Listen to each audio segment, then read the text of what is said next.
Molweni zihlobo zam, molweni zithandwa zezulu. Ndiphinde ndibulele kuThixo ithuba siphe lona lokokuba sibuye sibonisane ngelizwi lakhe sisaqhubeka nolwazi luka Yesu Kristu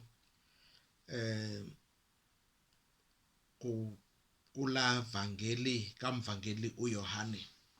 Sisahleli noko phaya ku chapter 1. Siqale phaya ku verse 19 apho khona uYohane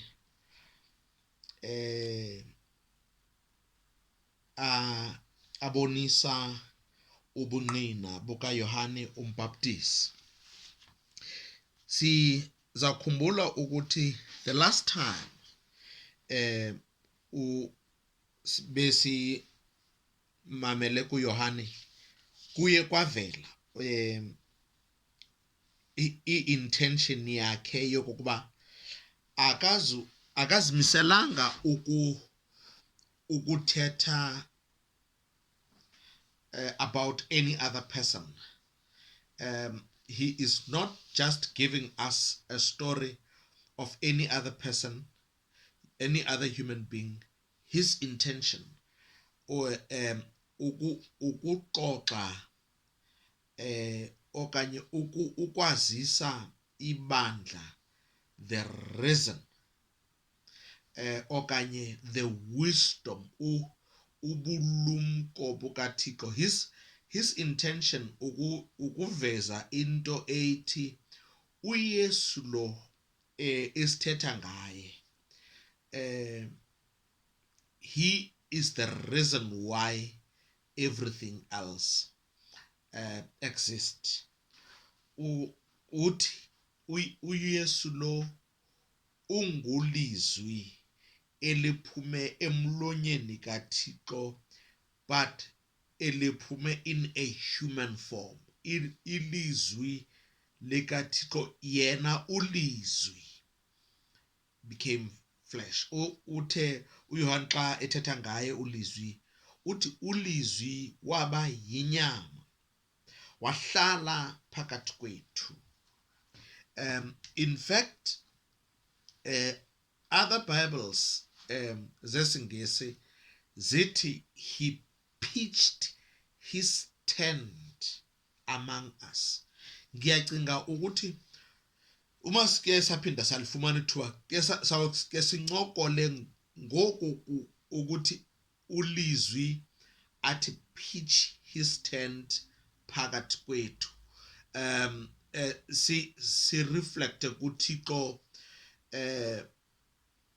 of the Old Testament xa abantwana bakhe be move from Egypt besiya kulizwe lesithembiso, how they used to, whenever they stopped, ibe khona netente that they pitch yet ekaThixo. Kodwa andikho apho namhlanje. Now that uYohane has shown his hand,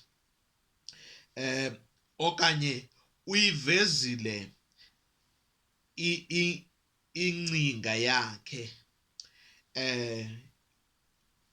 his central thought has been unveiled, and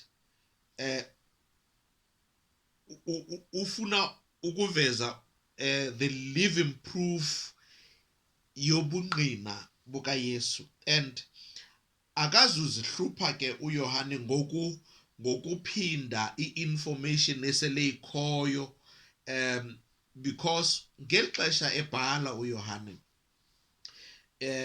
incwadi kaMarko, incwadi kaMathewu, incwadi kaLuka besezi in circulation. Abantu ababhalelayo, he assumes ukuthi they know about these other three gospels. They know ukuthi abanye abantu bamchaze kanjani, but he is going straight to the point of what he wants to, he is satisfied that oogxa bakhe they have played their part, and ukhetha yena to concentrate on the divine nature yalo mntu uYesu Kristu.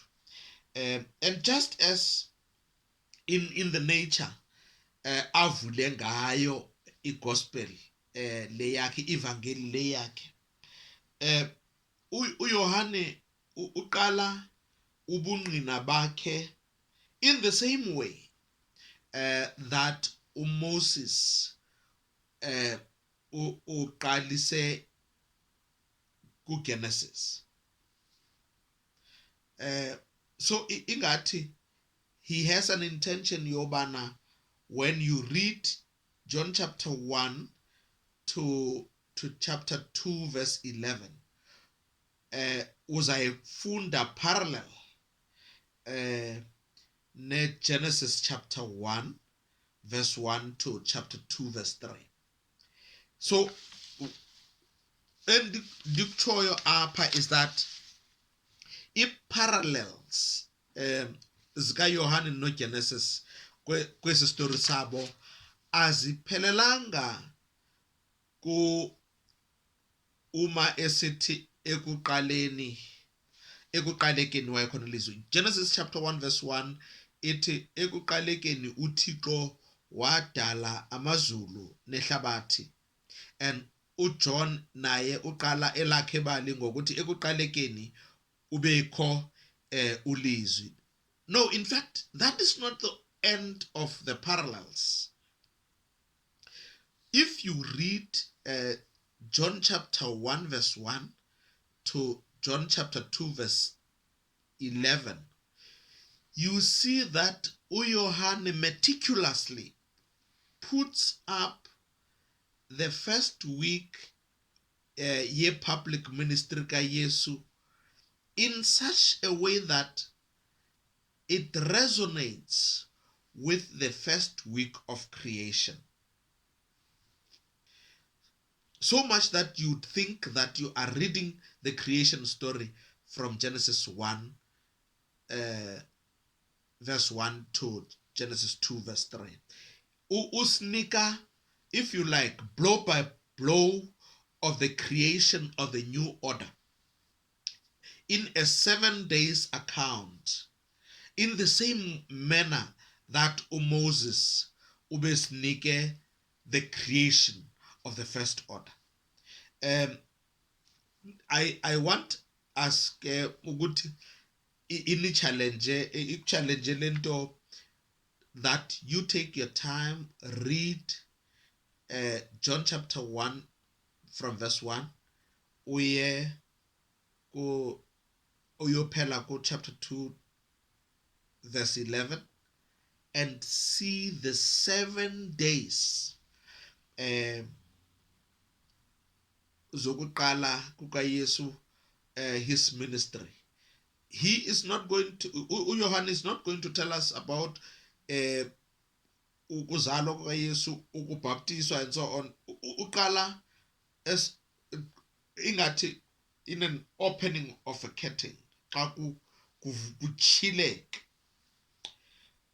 The other distinct thing about the account ka John eka Yesu is that ukhetha the three witnesses, ubungqina, in three ways bokungqina ngoYesu. He uses three different ways ukusivezela the uniqueness and greatness, ubukhulu nokufana yedwa buka Yesu Kristu. Ubungqina bokuqala bubungqina buka Yohane umbhaptisi. uYohane umvangeli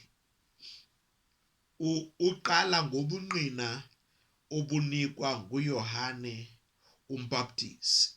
So as we go forward ndizawuthuma ndithetha ngalo Yohane umbhaptisi ndithi nje umbhaptisi, so that uYohane, the title it remain with the evangelist.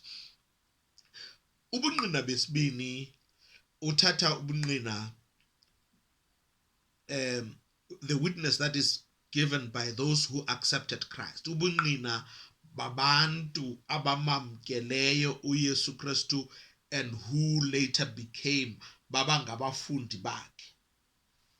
And then okwesithathu usibonisa ubungqina obubebunikwa nguye uYesu ngemimangaliso okanye ngesigns, miqondiso. Njengoba si observile in our last discussion ukuthi among other reasons uYohane ubhalela ubhala, if you like, as a counter attack kubantu ababesebenike uJohn the Baptist, umbaptisi, the status of a Messiah kind of. Ababesebeshumayela ngaye as if he is the Christ. This belief ibisi isabalala, ibisi tesa to a point that the new believers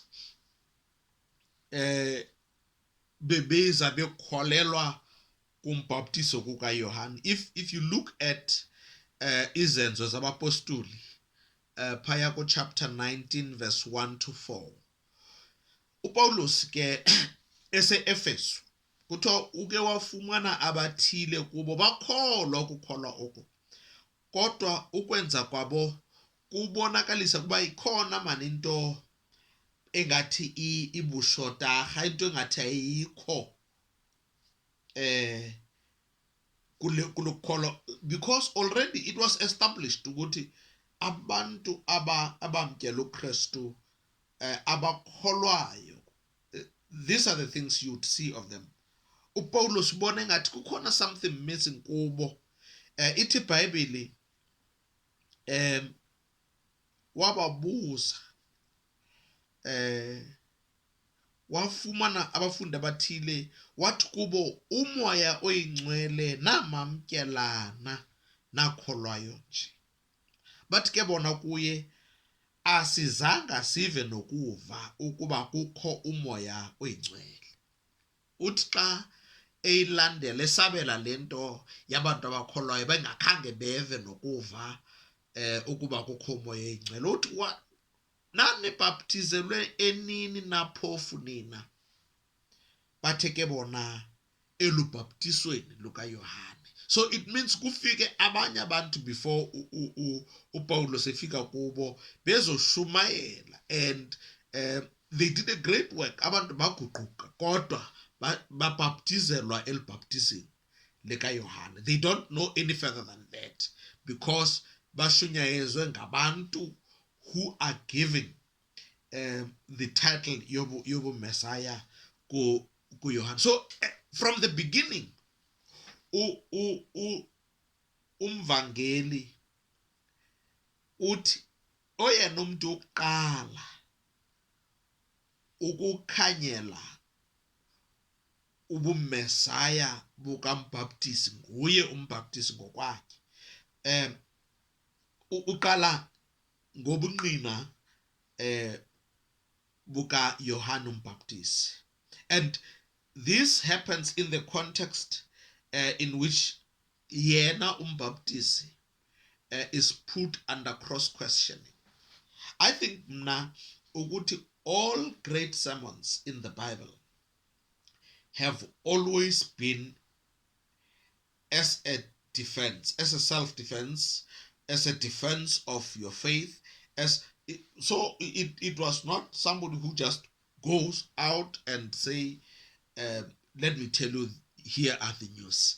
So uYohane umbaptisi, he finds himself etshelelwe ngabantu abebethunywe zi-authorities to find out kuye, and ukuba besizawuba ne-theme xa sithethayo namhlanje bendizawuthi ungubani.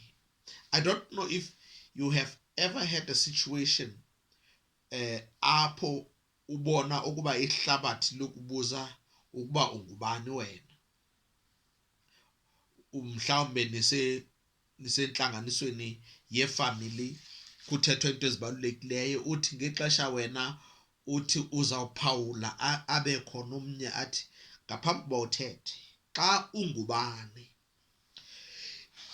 Ithi phaya kuverse 19, kweza ababingeleli nabalevi beza kuYohane umbhaptizi bephuma eYerusalema ngokuthunywa ngamaYuda, ukuze bambuze besithi, wena ungubani na? Ndifuna ke siqaphele as we read ukuthi kukhona uYohane mos uyashumayela, uyabhaptiza, abantu bayaguquka bangena emanzini but in the midst of these people there are two groups ezithunyiweyo, two groups of emissaries. Eyokuqala yile babingeleli nabalevi. Kukhona negroup yesibini abo bebethunywe bangabo abafarisi, bona owabo mbuzo uthi ubhaptiselani na phofu ukuba wena akunguye uKristu noEliya nomprofeti lo. So masiqale ke ngezi groups nemibuzo yazo. Igroup yokuqala yababingeleli nabalevi are a bit sympathetic kumbhaptisi. Ikhona into ebumamkela qha bafuna ukuqonda izinto ezithile. They are willing to give him a benefit of the doubt. The intention of the priests, abapristi nabalevi, naturally baqala ngokuthi uYohane, if uYohane umbhaptizi lo uyamazi from incwadi kaLuka, you would understand why these guys are sympathetic. Bamamkela, but no, he's probably a priest. Why bacinga ukuthi he's a priest? In the Judaic belief, the only qualification one needed to be a priest is descent. Ukuba a descendant yakwa Aaron, ukuba inzala yakwa Aaron.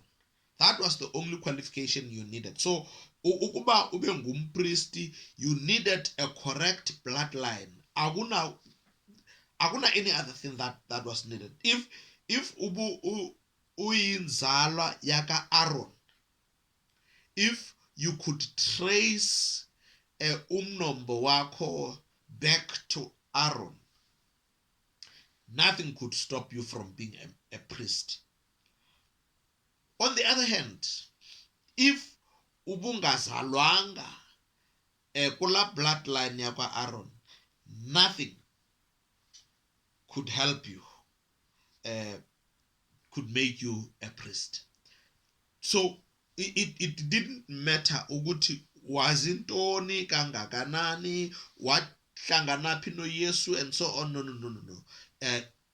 Uzalwaphi. So this is the basis upon which they ask umbhaptizi ukuthi ungubani na wena. So njengonyana kaZakhariya owayesaziwa engumpristi ohloniphekileyo phofu, this group ibinako ukuvuma, ukumamkela ukuthi angangumpristi. Qha ingxaki yabo ebebezoyiqonda is i-methods zakhe zokwenza lo msebenzi obupristi zahlukile, and bafuna uqonda loo nto yokokuba ephuma kwikhaya esilihloniphe kangaka lakwaZakhariya, yintoni na yena azawuthi xa eqala okokuqala nje athi come from the wilderness. Okwesibini enze, this is the bone of contention. Athi uma niguquka baptizwana, Now, I want to waste a bit of time up to why would they have a problem with anybody saying ababhaptizwe abantu. In their belief, amayuda, Israelites didn't have to be baptized. They belonged to God by birth. So you unga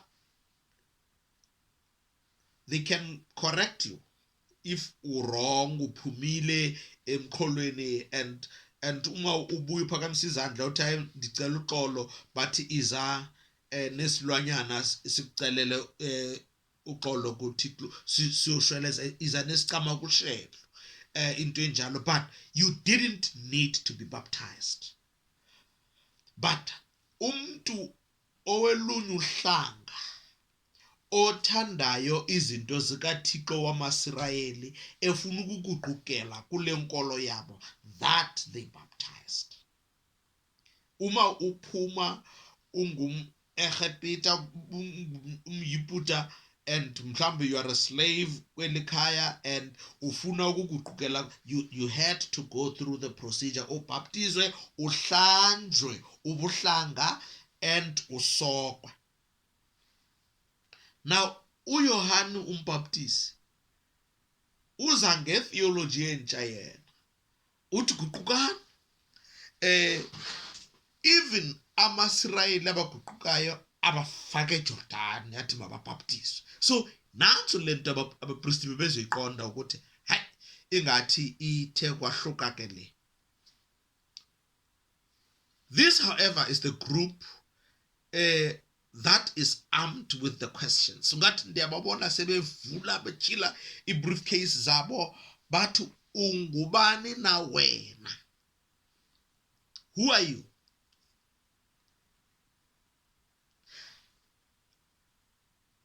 Their second question is uyintoni na ke?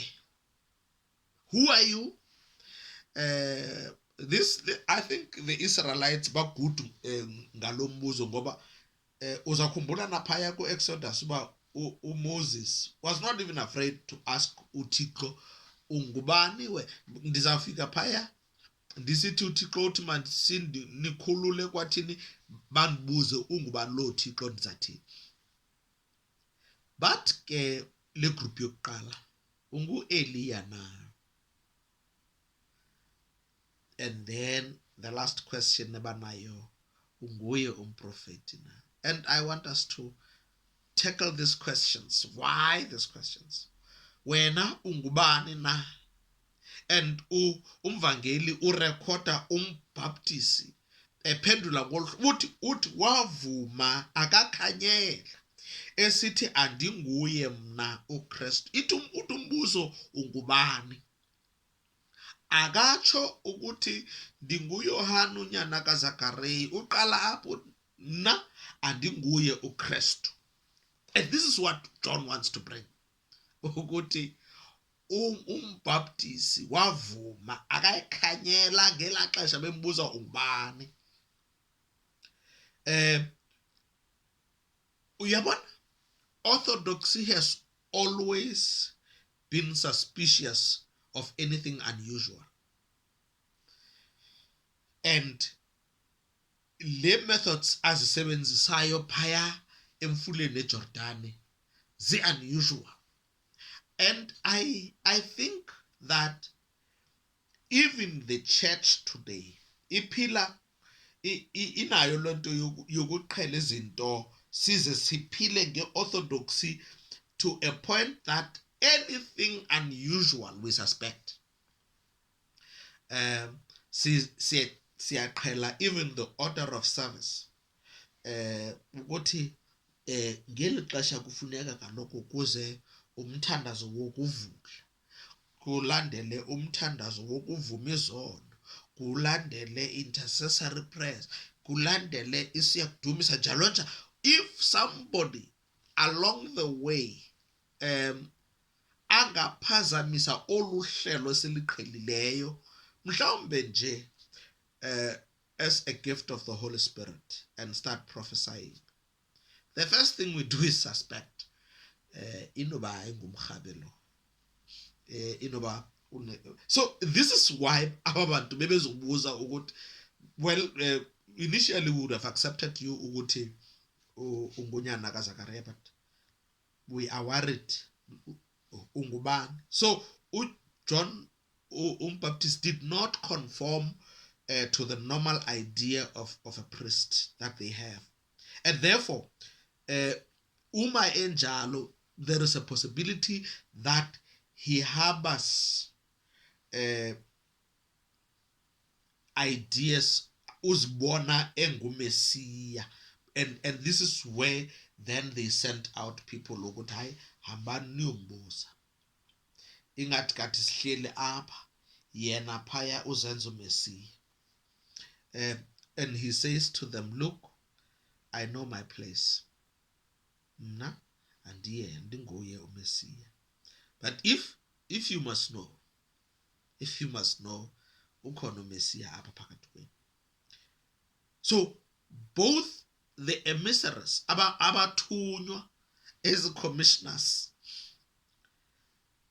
naye uYohane banayo into bayaziyo ngomesiya. That is why uYohane engaqali ngokuba cacisela i-bloodline yakhe.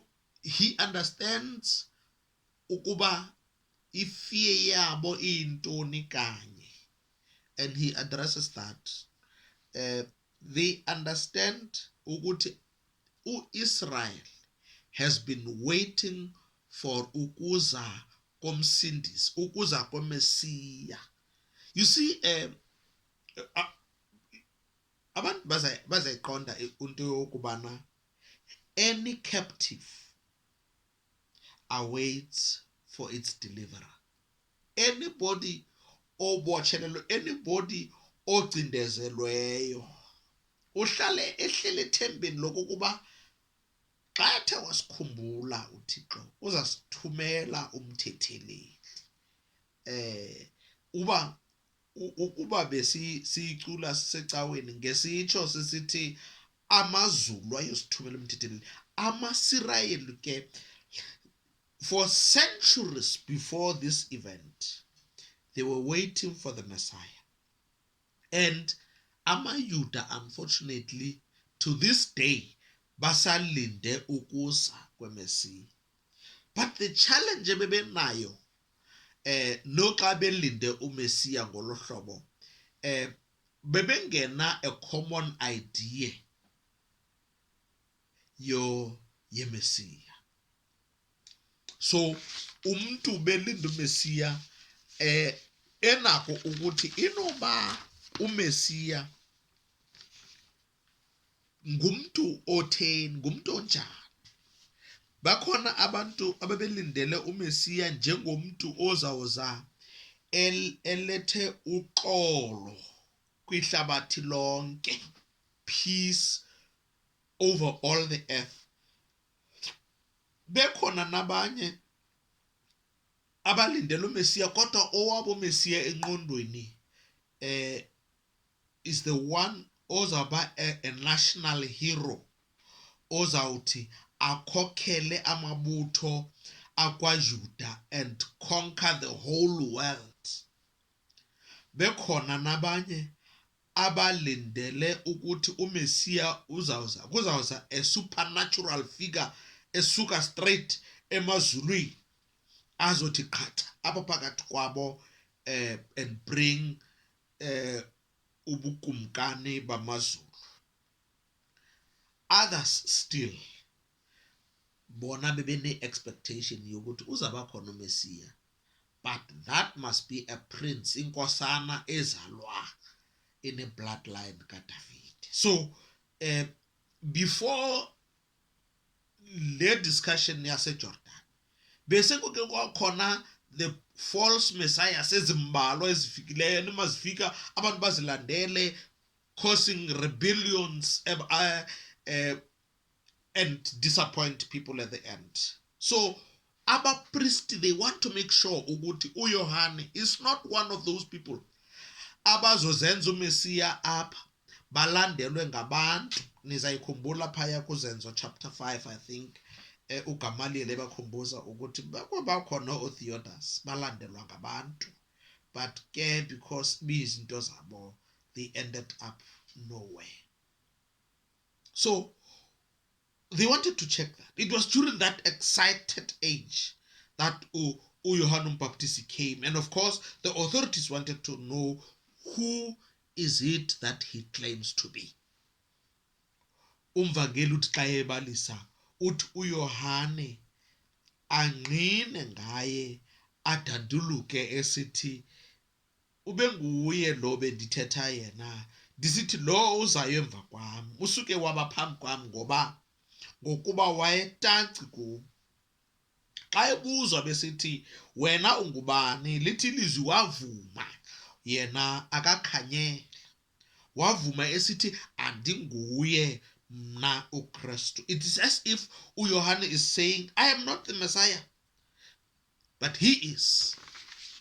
And this is the beginning of John's Gospel. Uqala already esethi hayi ukhona. The second question nebayibuzayo ukuthi okay, uthi awunguyo uKristu wena, ungu-Eliya mhlawumbe? And these two he denied. No, andinguye.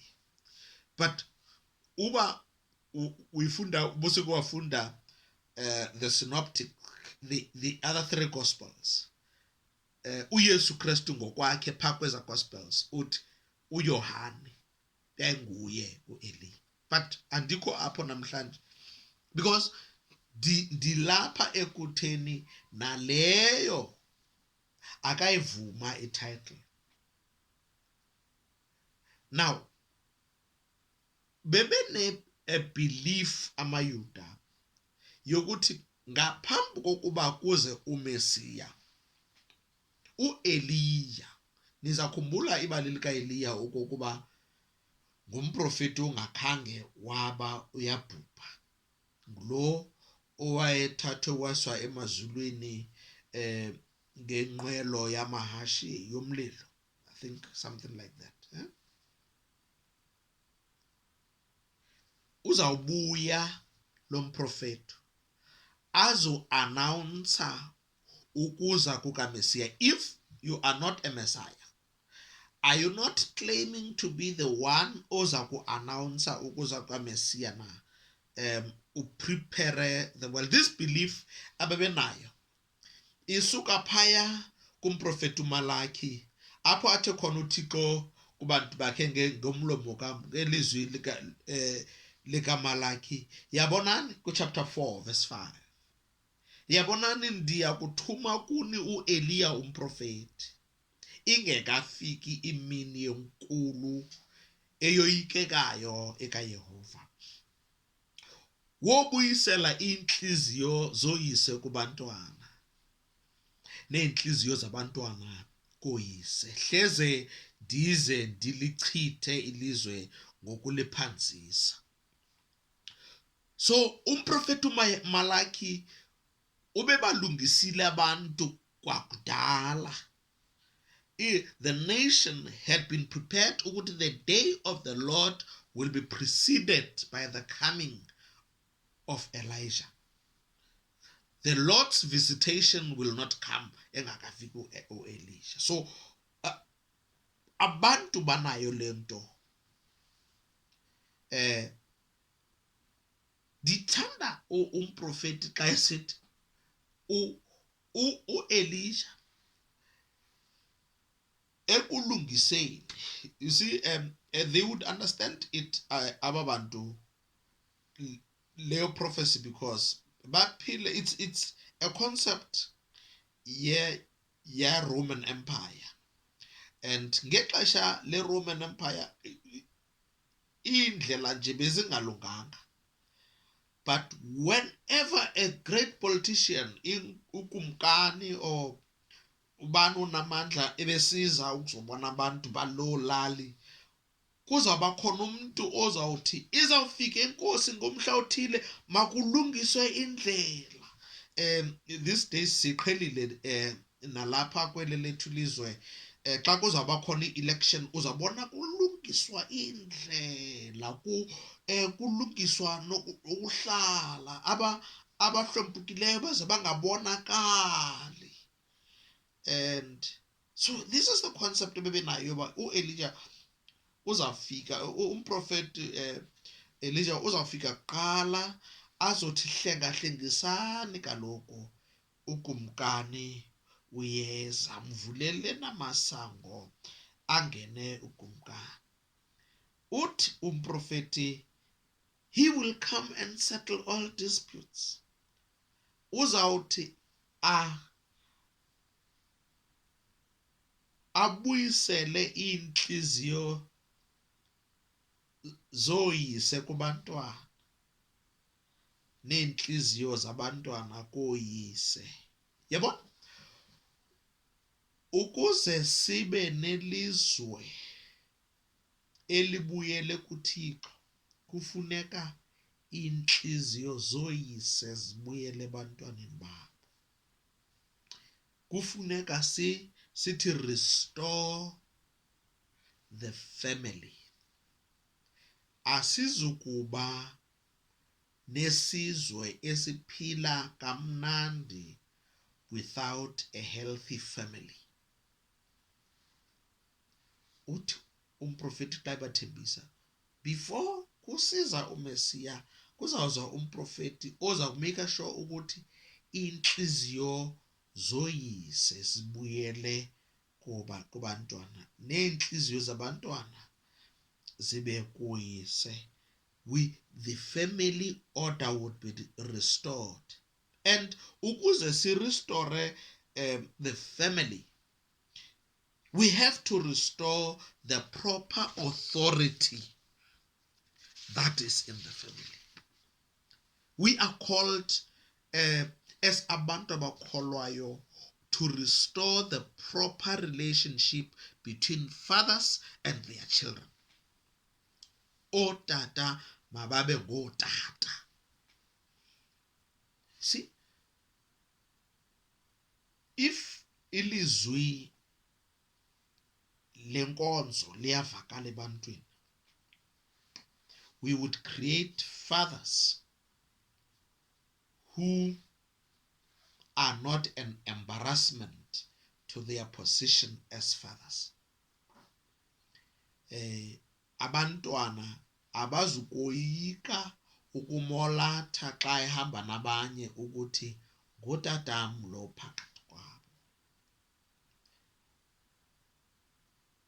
So we need ke a model esizabonisa ngayo, and uYohane is now bringing this model. Uthi kaloku ndifuna niqonde ukuthi sithetha ngonyana owayehleli esifubeni sikayise. So if it is the heavenly Father, the heavenly Son, or the Son of God, his beloved Son, that if we are going to be a family, we must look at that model and start having it emakhaya. Now, Tina,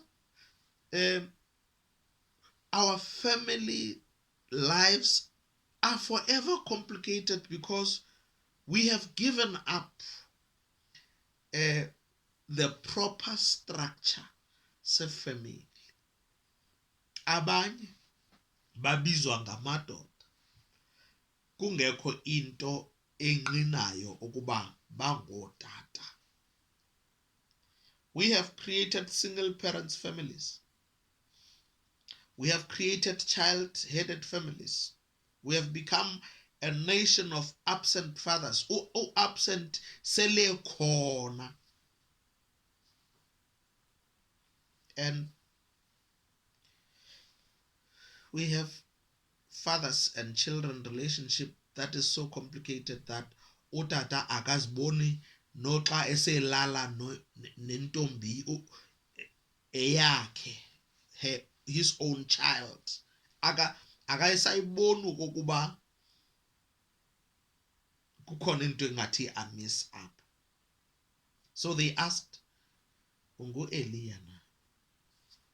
And he said, no.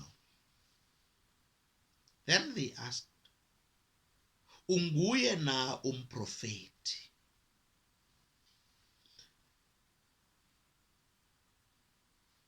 Ungumesiya? Ungubani? Ungumesiya? No, I'm not the Messiah. Ungu Elia? No, andinguyo Elia. Unguye umprofeti? Nansi ingxaki yam. Kaloku uElia ngumprofeti.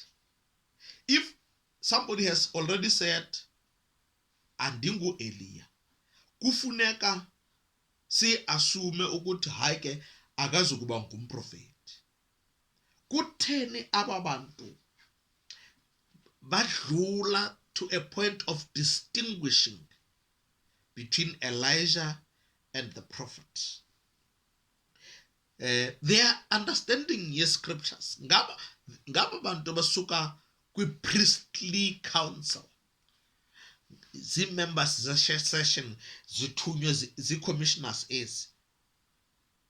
They know of the promise eyayenzwa nguThixo kubo ngomlomo kaMoses,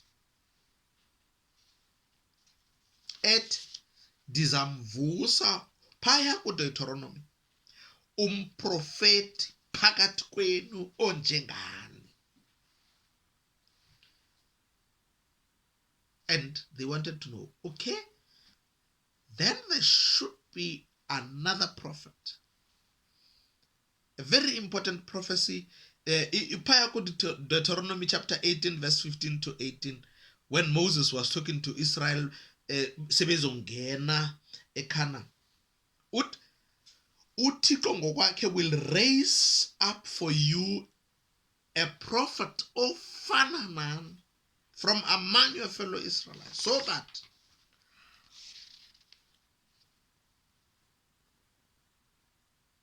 so they knew that there was a prophet ofana no Moses. So prophet ofana no Moses ngozabakhokhela from slavery to freedom.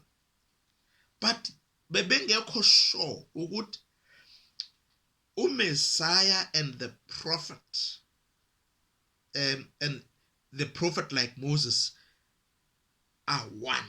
And uYohane Umvangeli is saying to us, actually, these two, Moses and Elijah, were combined in one person, Jesus. All the four Gospels, in fact, they have informed us that Jesus was a prophet like Moses, that Jesus was Messiah, and that all these two are in one person. So, Umbaptisi uYohane denies all these titles.